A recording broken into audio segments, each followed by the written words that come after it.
Biden says cancel capitalism and the dumbest bill in America. Yes, we're back. This is Mark and the Millennials. We're back from vacation. Oh, thank God. By we, I mean Garrick is back from vacation. He went to the U.S. Virgin Islands. How was it? I want to go back, Mark. Send me back. I want to go home. Put me back. Yeah, I've been there many times. It's a beautiful place. All the USVI, it's just all three of them. The three major islands, St. Croix, St. John, and St. Thomas. But you went to St. Thomas, right? Yes. I will say, anybody out there in podcast land, if you're not worried about COVID and you want to go take a vacation, now is the time. Cheap flights, cheap hotels. Honestly, I've read a lot. The food's not cheap though in St. Thomas because no, everything's brought in. The cost of living there is They grow expensive. nothing. But if you want to go anywhere in the world, now's, well, not Europe, they hate us there. But if you want to go anywhere and go on a China, vacation, Europe, all the hot spots in the world. go now. They'll pay you to go. I've been reading a lot of articles. A lot of the countries, like these Caribbean countries, they're willing to pay you to come tourist. Interesting. And patronage their businesses and keep their economy afloat. Interesting. Yes. So this podcast is called Biden Says Cancel Capitalism and the Dumbest Bill in America. So this is Mark Fisher with Mark and the Millennials. And that was, of course, Garrick Ross, who just came back from the USVI. And, of course, we have Christopher Hopkins, our assistant producer, and Adam Coutura, our producer. So Biden has a speech. Of course, he's never really interviewed because if he's interviewed, he's going to mess up. So everything is scripted. So he takes his latest script. He goes before the press, kind of, sort of, if you want to call them that, because they're not really allowed to ask him questions, or they choose not to ask him questions. They're asked, they're told, I should say, by the handlers of Biden, you can't ask any questions. It's just Joe Biden coming out and reading from a teleprompter and then escaping really quickly. That's what happened, of course. Back to the basement. And he says Biden says he wants to end shareholder capitalism. Now, to be fair, we're going to play the whole clip.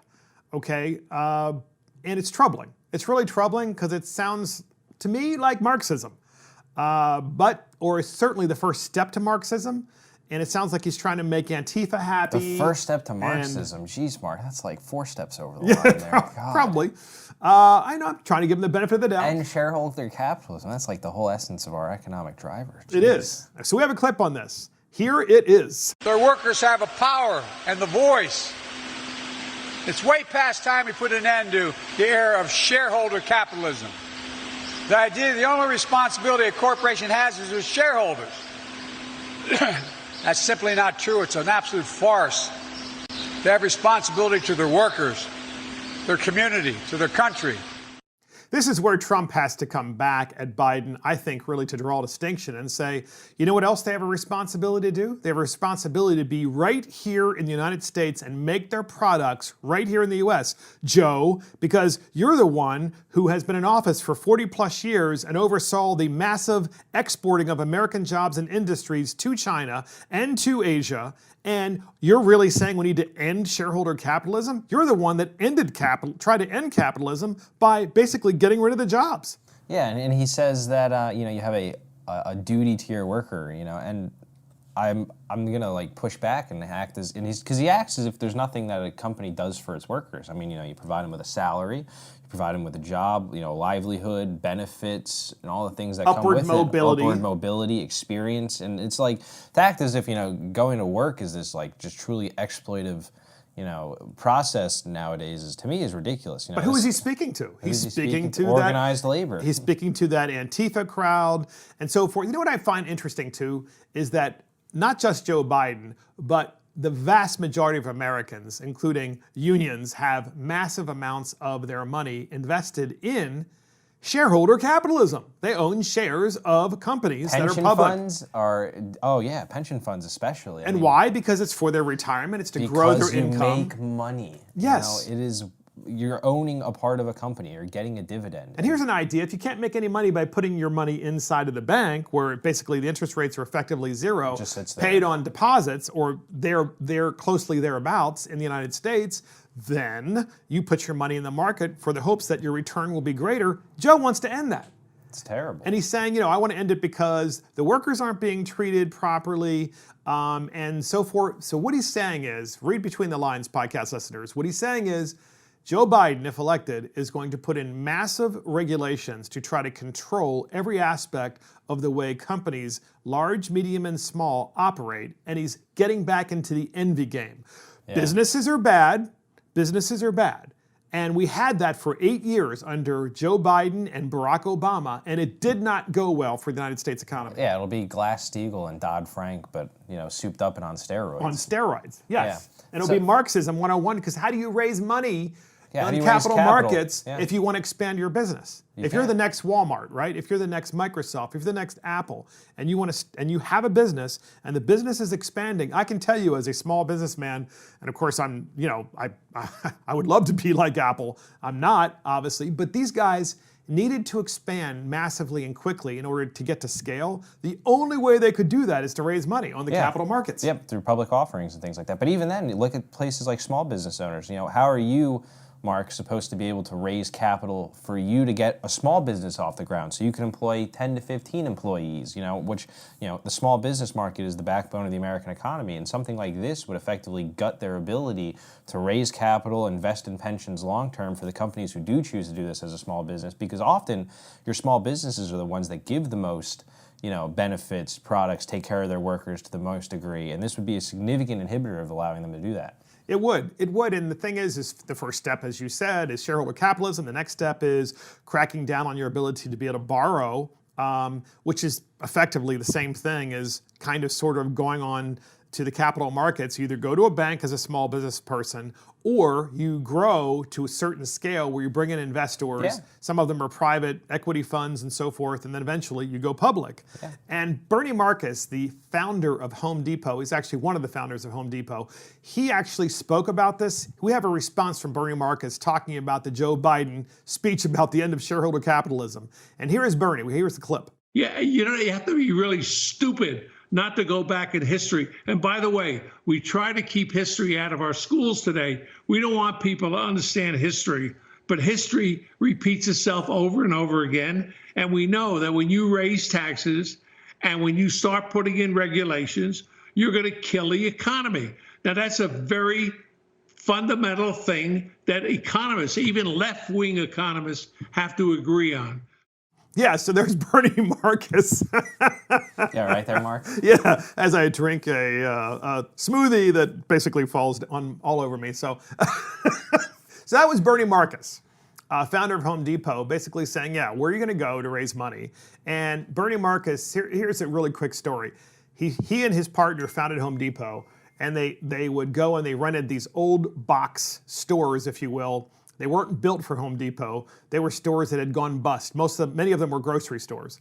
And so he went into these grocery stores, rented this huge space, put basically no money into the build out of the store, just a bunch of shelving units, and started storing and bringing in inventory of all the stuff that you would need in order to renovate your house or to run your house. Right. And so they did that. They got to their fourth store and they realized, man, just to build the inventory in these stores costs so much money, tens of millions of dollars, that we've run out of money. The banks won't loan us any more money. They've cut off our credit, even though we're doing well, and each of those four stores are profitable. So they went to the capital markets, which is shareholder capitalism, to raise the money to go public, to open up Home Depots nationwide. And you said it earlier, don't think that they'll stop at shareholder and public markets and public capitalism like that. They'll come right for the banks next. I mean, look at, I haven't read the policy platform that supposedly Biden and Bernie worked on together, but I'm sure there's some good stuff about regulating banks into the ground too. And Elizabeth Warren made that her chief, one of her chief points as a candidate, and she's on the short list to be VP. So this is something that platform takes very seriously, is the idea of not just regulating that source of public capital through markets and investment, but also through banking. And you know what? Here's the thing. It's a great point. I keep thinking to myself, well, we know Biden is obviously messaging to the progressives because he needs to unite them. Because it is a very toxic relationship. It is. He needs to unite them in his campaign. He needs to bring them along so that they actually show up at the polls and vote for him. Otherwise, he's Hillary Clinton 2.0. That's exactly right. But the thing is, Biden's handlers are basically Obama's handlers. So he really is going to implement these policies, not necessarily because that's what he would have believed or believes today, but because he's being handled. I mean, the guy That's what he's being prodded into doing, yeah. Exactly. He's a puppet. He's a complete puppet. He would be a president who I believe, something comes across his desk and he would sign it, or somebody says, we should take this action. And regardless of what our two opinions are about the policy aspects of the Obama administration and whether it was good or bad, those people were very effective at finding ways to implement the things that they wanted to do, through True. using the executive branch to create regulation out of thin air. And,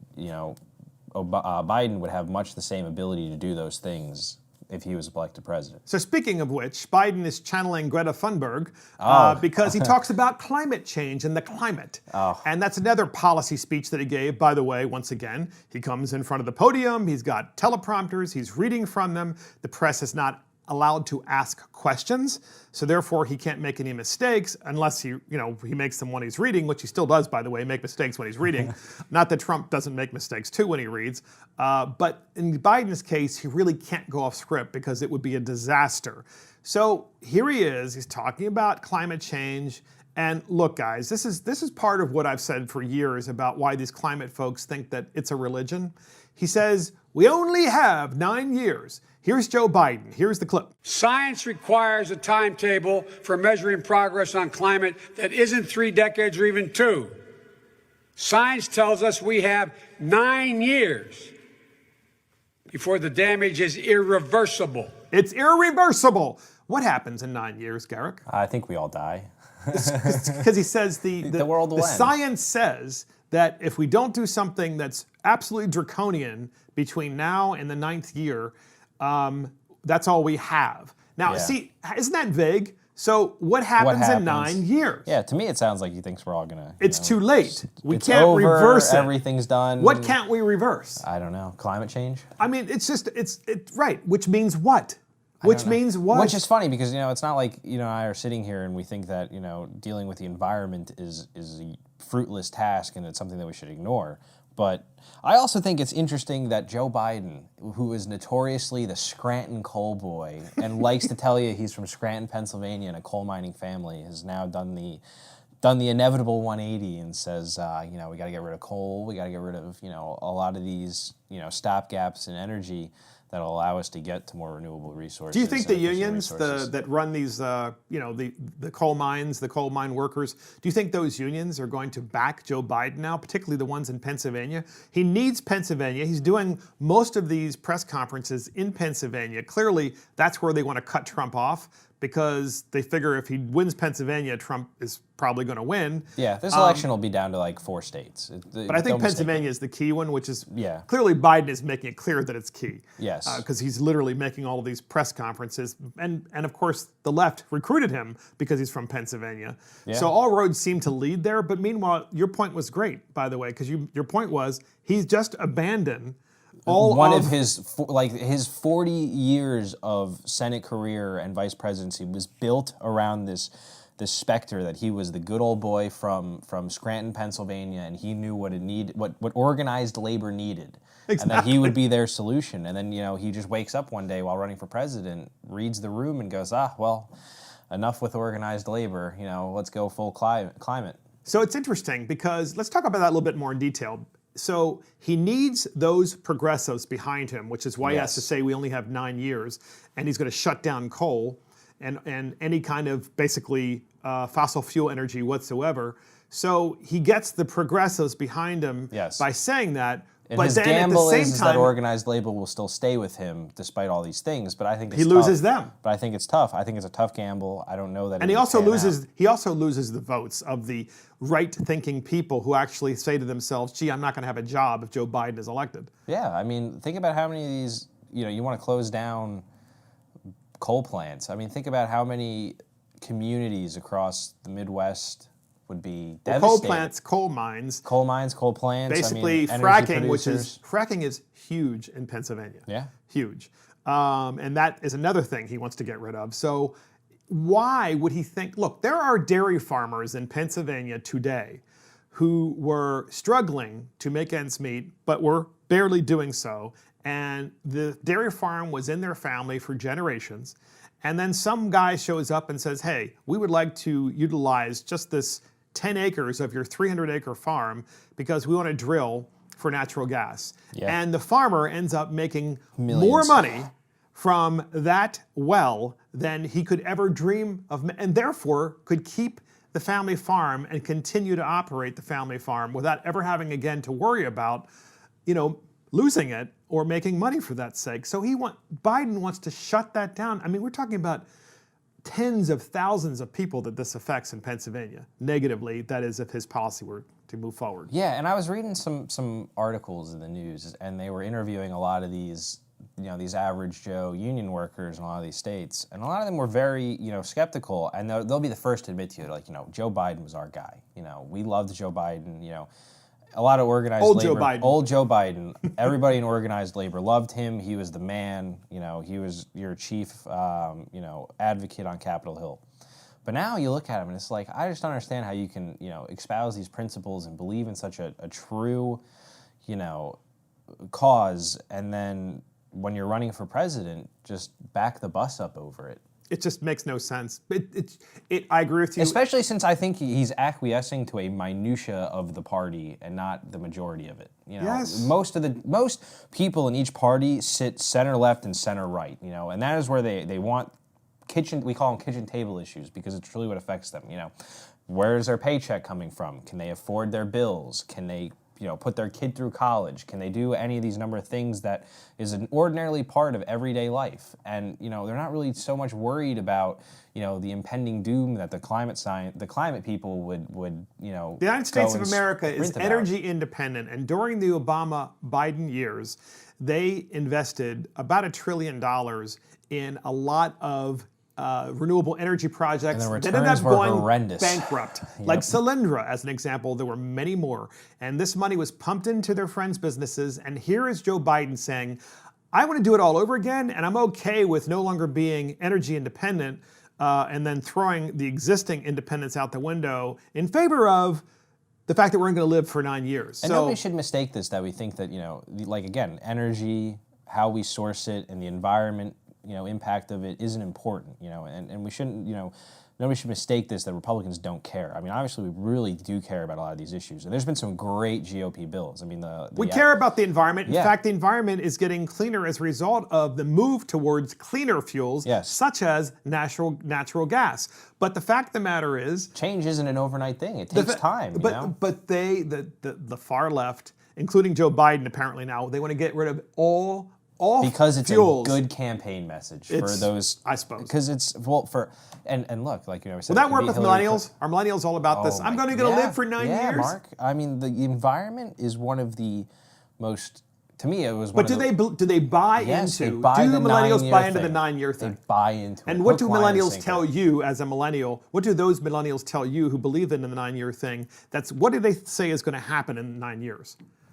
It's funny because it's like the whole time I've been sitting here, I've been thinking about it. I'm like, I can't actually tell you definitively what any of them think is going to happen. It's just something's going to happen. Is the sea going to rise and swallow us whole? Or is the sun going to go black? I don't know. It's just I've never heard a definitive thing that's going to happen. Well, we know that they just tell me that it's irreversible. We're not going to affect the sun. But I hear what you're saying. Yeah, it's just more like they have these wild beliefs about what will happen, and I don't know what they are. They've taken it on as a religion. Yeah. Because no single person, especially the quote-unquote scientists, according to Joe Biden, can say that it's irreversible that in 9 years, if we do nothing, what does it mean do nothing? We're already doing something. Yeah. There are solar panels all over this country.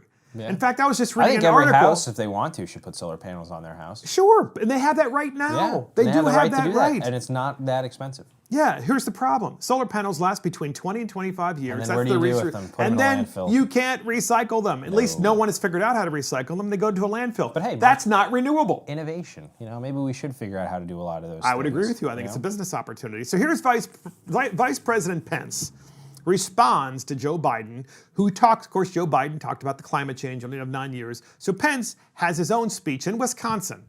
And Pence talks about a lot of different issues and really is kind of drawing key distinctions in this race. He's doing what Trump should really be doing right now, and which to me it's been like Showing I discipline? want to put my head against a wall every time like he does some of these interviews, Trump, because it's like it's an election. I mean, you should be focused on drawing a clear distinction between you and your opponent and hammering what you've done and what you're going to continue to do and all the good things that your policies have achieved. And Absolutely. And I don't know where Trump would be without Pence, because when I say Pence is probably one of the best speakers that I've heard in that administration. He's a calming force. And his ability to be a cheerleader for the president is amazing. He's a calming force when you have a president who kind of hyperventilates every time he's in an interview or gets upset. So, but here is Vice President Pence. He's responding to the Biden climate proposals and the other Biden proposals. And here he is really drawing distinctions. And these distinctions are important because this sets the stage for the November election, because both sides are choosing where they're going down on this. So we have a clip on this, and here it is. Their agenda is based on government control. Our agenda is based on freedom. Joe Biden would weaken the thin blue line that separates order from chaos. Under President Donald Trump, we will stand with those who stand on the thin blue line, and we will never defund the police. We will defend the police every day. This president and this administration will back the blue. So there you have it. They will back the blue.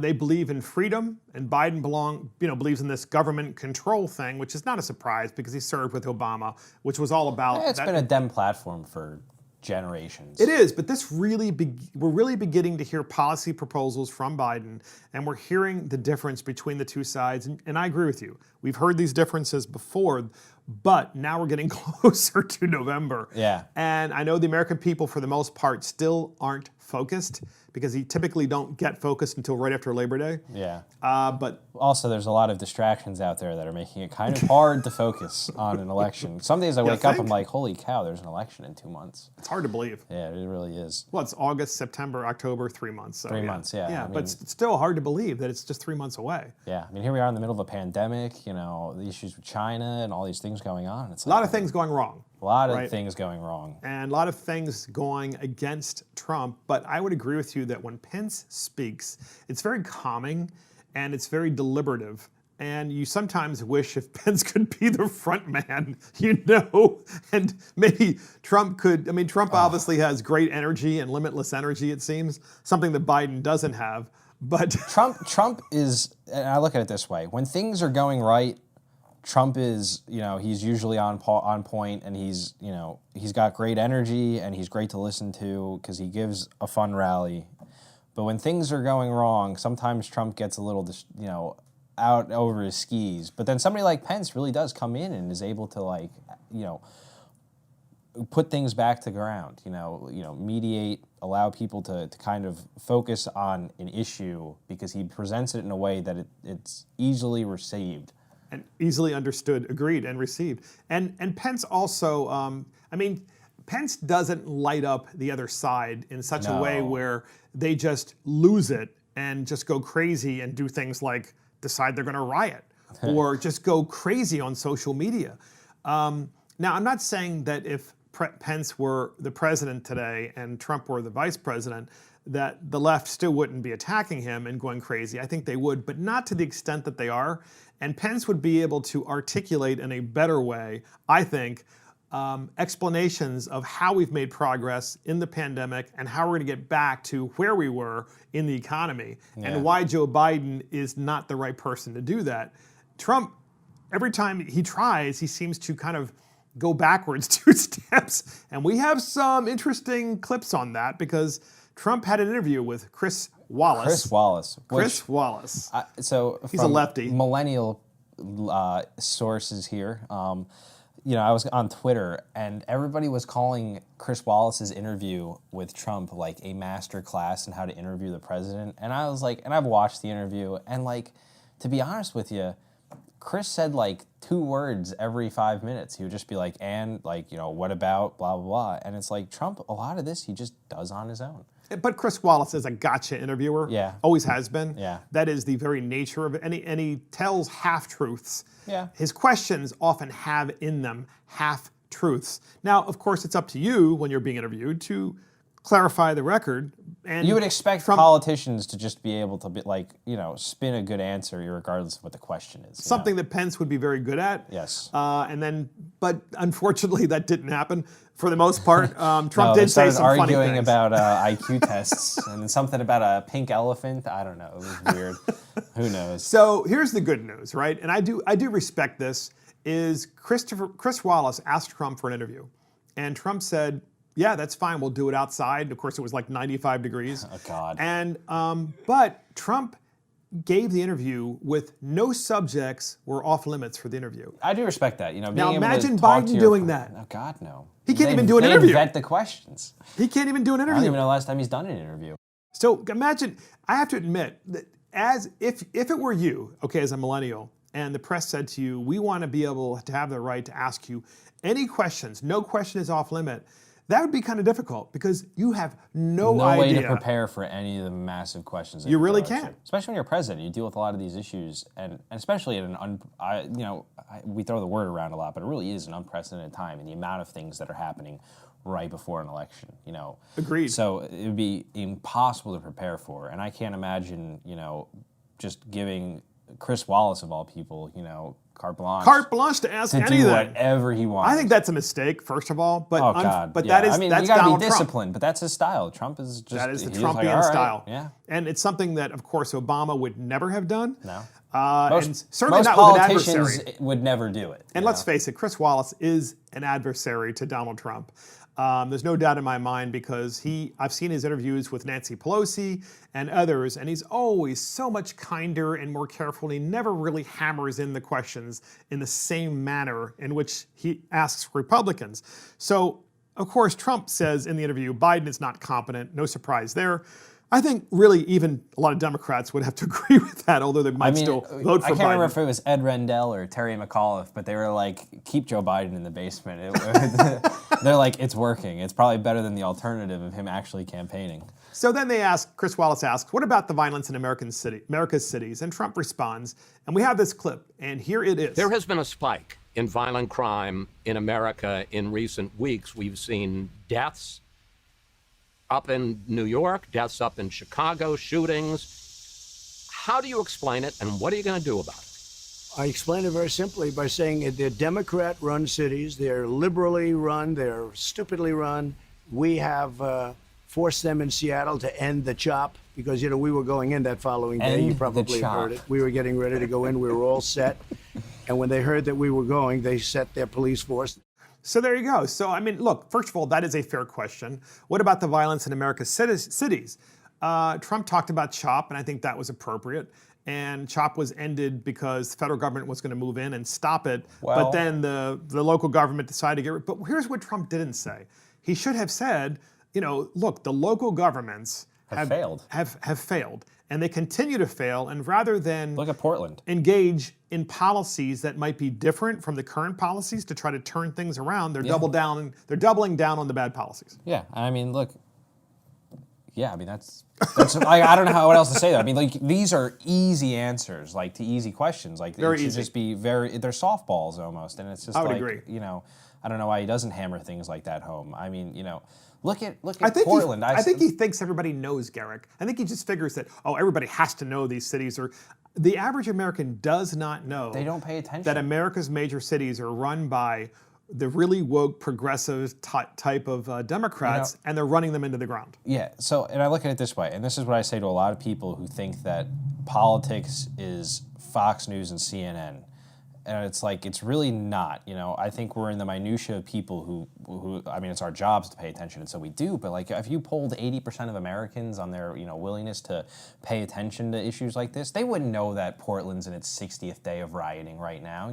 It's not being covered. They wouldn't know about. They wouldn't know covered. that Tim Scott introduced a bill on Capitol Hill to address police reform. They don't know these things, and it's imperative on somebody to continue to present what is happening in a way. Can I ask you something? You brought up a really good point because someone else mentioned this to me the other day. Apparently, CNN, MSNBC, CBS, ABC, NBC realized after a few weeks of rioting after the George Floyd incident that things were not going in the direction that they wanted. and that is to say, things Public were moving opinion, yeah. away from Joe Biden and the left. And by the way, that includes the Democrats in Congress. So CNN, ABC, MSNBC, NBC, CBS decided they were going to stop covering this in detail. So the thing that I'm talking about that they stopped covering are these ongoing, very violent and destructive demonstrations and riots going on. They're covering in COVID New York, now. Chicago, Portland, Yeah. and where else? A few more cities as Seattle, well. Seattle, St. Louis, probably Philly, probably Baltimore, and they're not covering them at all. No, They're it's not back even to bothering. COVID. It's back to COVID. I thought it was astonishing because I was like, I prepare to these Great things, point. and I like to listen. I read the news. I find reading the news would be a lot easier than listening to the news, especially cable news. But when I'm in the car and I'm listening to satellite radio, I turn on CNN and then I turn on Fox. I want to hear what they're talking about, and it's literally like a paradigm. I mean, on one side, Fox is talking about a lot of these riots and a lot of the issues with social unrest across the country, but then. I turn over to CNN and all they're talking about is COVID, COVID all day, every day. Because and this is the polls, dichotomy it of polls really badly for Donald Trump. and it's just how they deal with setting an agenda, and that's all. Honestly, But they're not showing the riots that are no. going on and the ongoing destruction, the tearing down of statues and Because America's most history. most average Americans saw those things on TV and went, "What the hell?" Yeah, they might come for me next. That's Yeah. what people in the suburbs were thinking. Yeah. Now they're going to come for me because they clearly know no limits Even because they people in started the- out even knocking people down in the Confederate cities. statues and then they go to Abraham Lincoln. What is next? They're torching buildings. I mean, I saw a statistic. It's And like churches.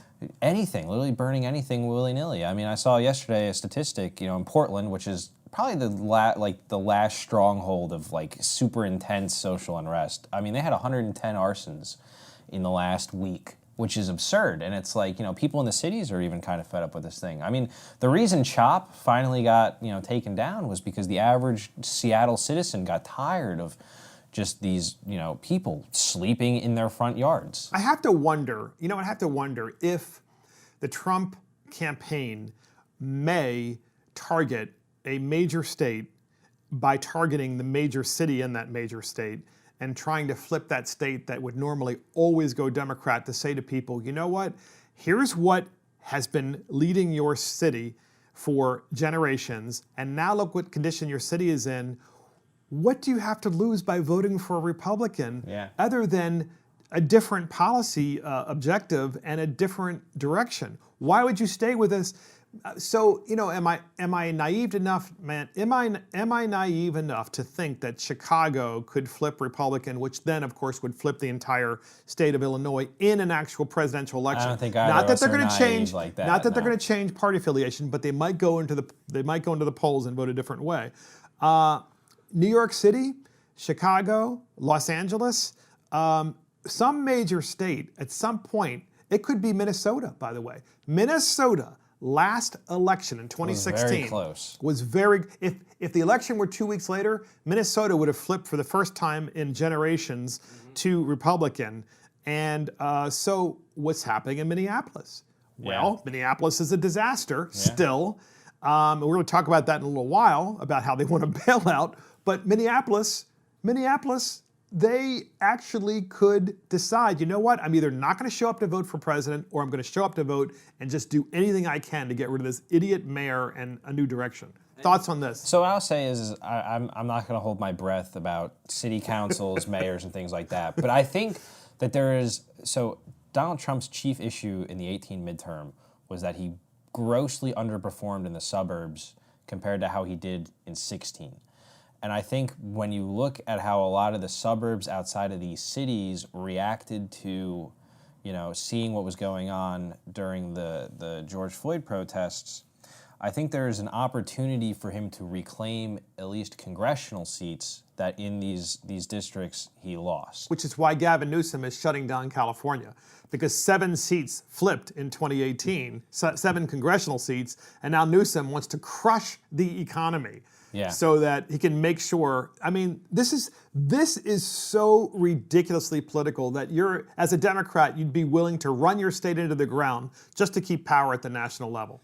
It's frightening. Yeah. Absolutely. So look, we were talking about Chris Wallace interviewing Donald Trump. Here's another clip with him. It's where basically Wallace says to Trump, what about the Democrats running America's cities, which is what we've been talking about? And Trump responds in a way that basically throws Chris Wallace way off. I mean, he's just like, wait a minute, you can't tell that. So basically, it's an interviewer deciding he is going to debate the President of the United States. He's debating the President of the United States when Joe Biden won't even go out for an interview, let alone debate him. And we have a clip on this, and here it is. Liberal Democrats have been running cities in this country for decades. Poorly. Why is it so bad right now? They've run them poorly. It was always bad, but now it's gotten totally out of control. And it's really because they want to defund the police. And Biden wants to defund the police. Sir, he does not. Look, he signed a charter with Bernie Sanders. I will get that one, just like I was right on the mortality rate. Did you read the charter that he agreed to? It says nothing about defunding the police. Oh, really? It says abolish. It says defund. Let's go. All right. Get me the charter, please. All right. Chris, you've got to start studying. He says defund the police. He says defund the police. They talk about abolishing the police. They talk about illegal aliens pouring. I look forward to Yeah, seeing so one of the things that he wants to do, one of the things that Biden has clearly said that he wants to do is to abolish ICE along with the progressive left, okay? Yeah. And so Chris Wallace decides that he's no longer going to be an interviewer. Instead, he's going to debate the President of the United States, which is fine. Go ahead and debate him, but then the President says, you need to be more prepared for your interviews, which is really funny. Here is the point.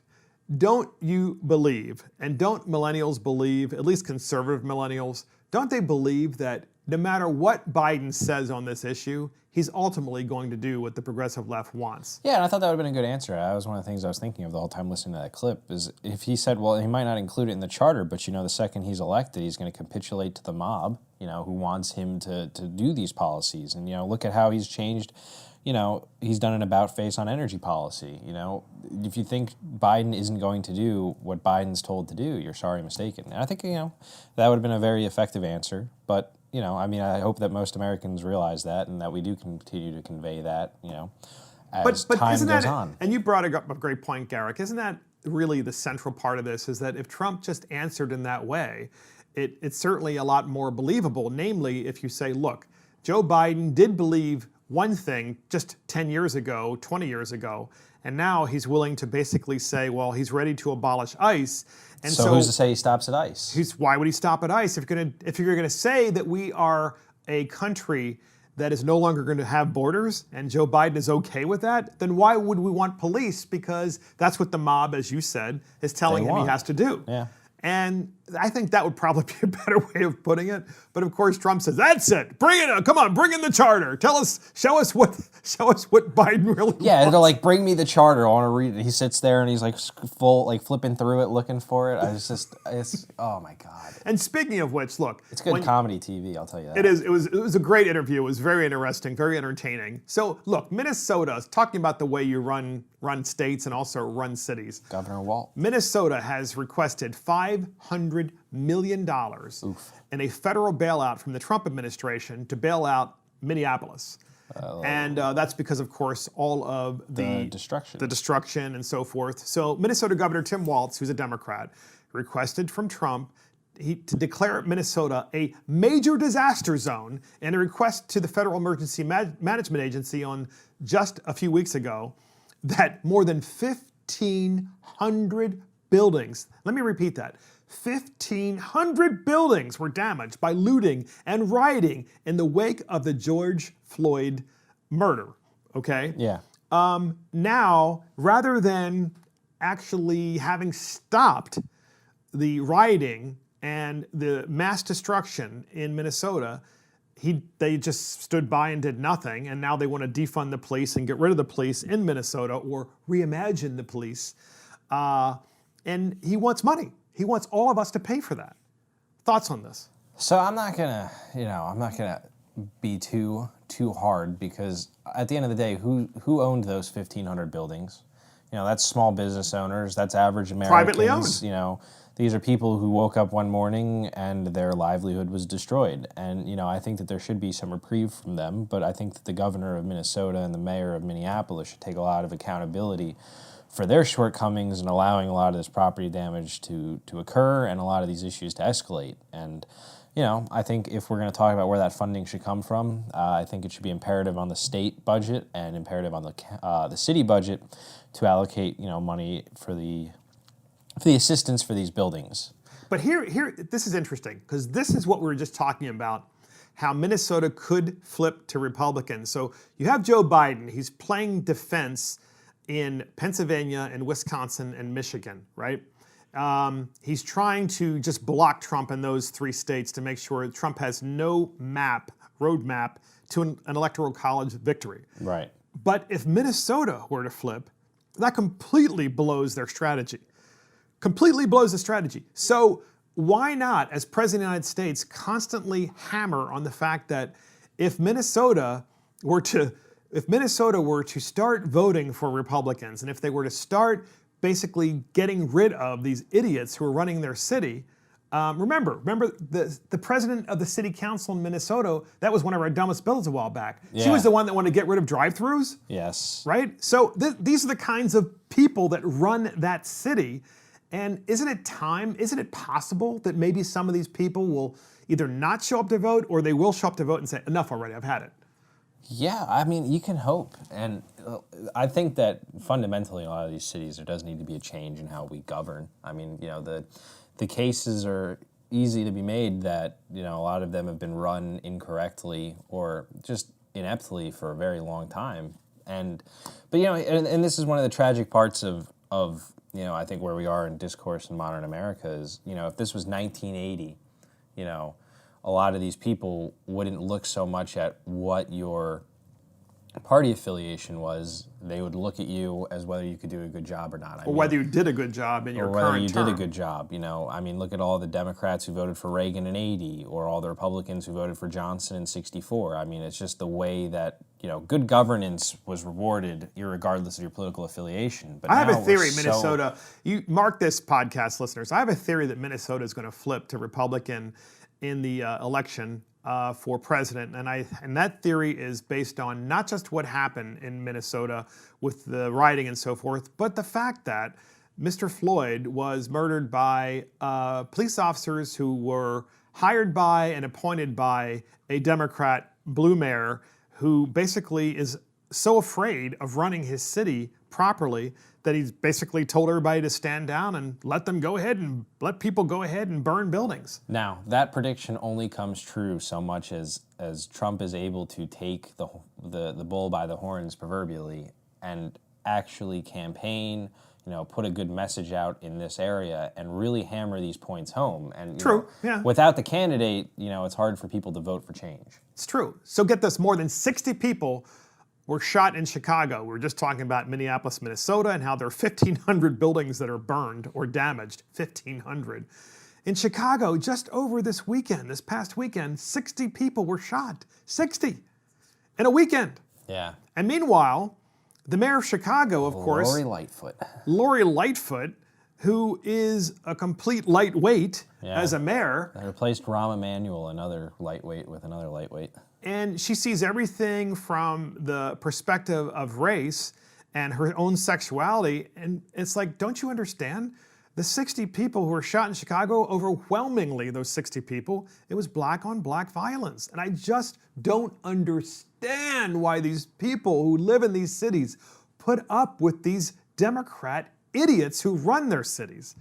But there's another thing that happened in Chicago with Mayor Lightfoot, and that is that Kayleigh McEnany called out Chicago about how poorly it was run and how the mayor is completely incompetent. And of course, Kayleigh McEnany, the press secretary for Donald Trump, President Trump, was correct in doing so. But then the mayor of Chicago called Kayleigh McEnany a Karen. So I have to ask the millennial, since I'm not really sure I understand this, what does that mean when you're called a Karen? Okay, so do you remember what OK Boomer was or is? Where, you know, every time an old person... Explain that. So anytime an old person says something that a young person thinks is stupid or outdated and old school, they respond back with OK Boomer as some kind of like sarcastic response. Well, Karen is a similar meme. It's more like a